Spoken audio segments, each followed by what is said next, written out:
they look at games as whatchamacallit. It's like games are liked by everyone. Everyone's going to enjoy games, and it doesn't matter what age you are. But we know what age our audience is, our target audience is, and that's 13 to 35 these days. Yeah, 13 to 35. I mean, that's literally how large the demographic they have, and it's like, okay, so how are we going to appeal to this demographic? And it's like, well, let's since the largest audience and the largest consuming audience is teenagers and women, teenagers and adults.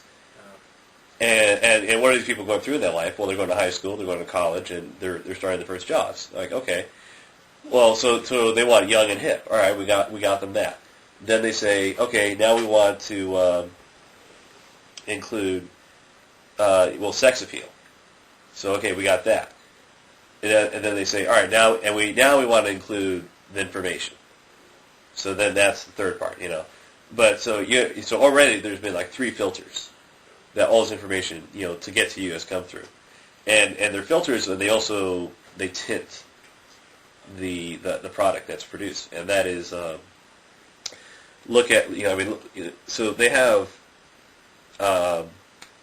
Olivia Munn do In My, Olivia's Rack, which, it's kind of neat, because they do talk about some neat magazines, like there's a video game, there's computers, there's comic book, there's movies and stuff like that, and just like in sci-fi and like just all sorts of neat stuff. And then they'll throw in the gag ones, so like they'll throw in Gamecock or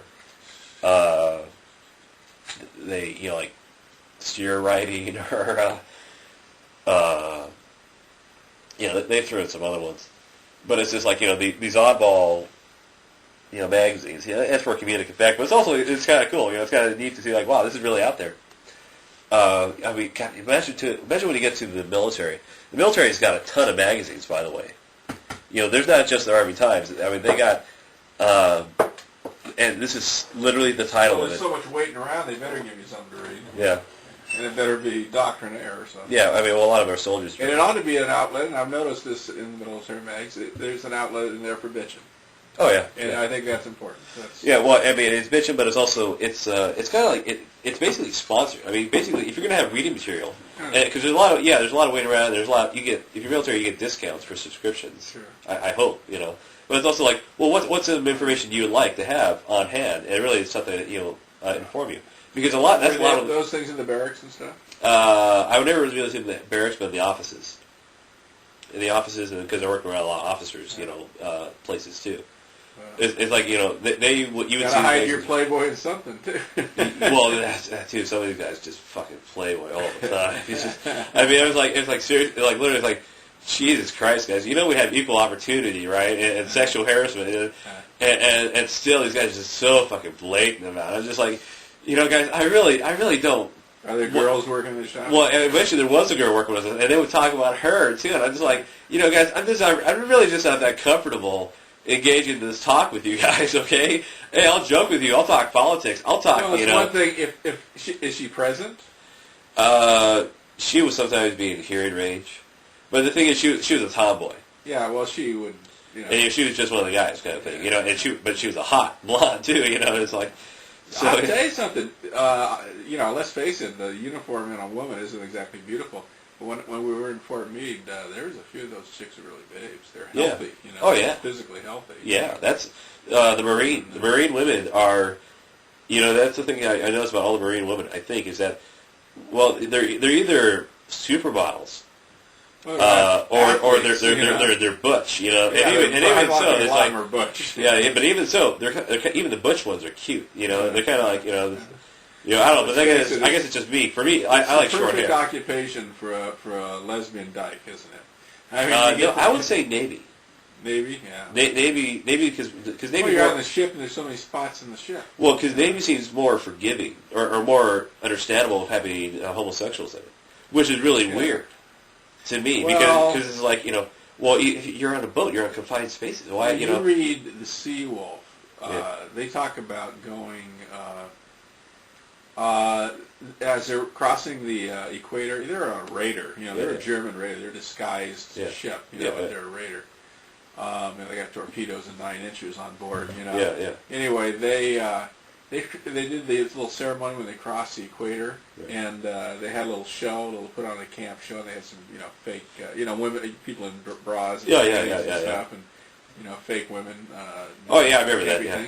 The guy said within a day or two after that, there were homosexual incidents occurring on the ship, and he said we had to be real firm about it, and I don't think they put threw anybody overboard or shot him, but I think they really let him know that. And this is like what, 1914? 1913, well, 1914, 1915, And I read that book. That was that Sea Raider book. Yeah. That was neat. I really got a kick out of that that journal. Yeah, I really got a kick out of that journal. Of the British sailor who got captured.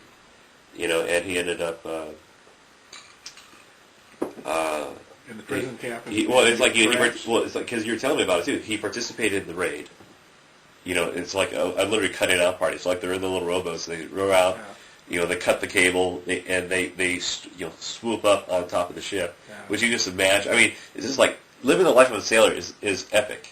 In my opinion, it's just like it's really fucking rough. Ways for that raid to go wrong. But if it goes right, but who's willing to do it? A bunch of sailors, and why? And not only just sailors, like fucking warship sailors. Like all these guys are oppressed in the service, but they realize they've lived through so much. By the point they get there, it's like we can do anything. So and they're British too. It's like they say the British say, look, it works. This tactic works.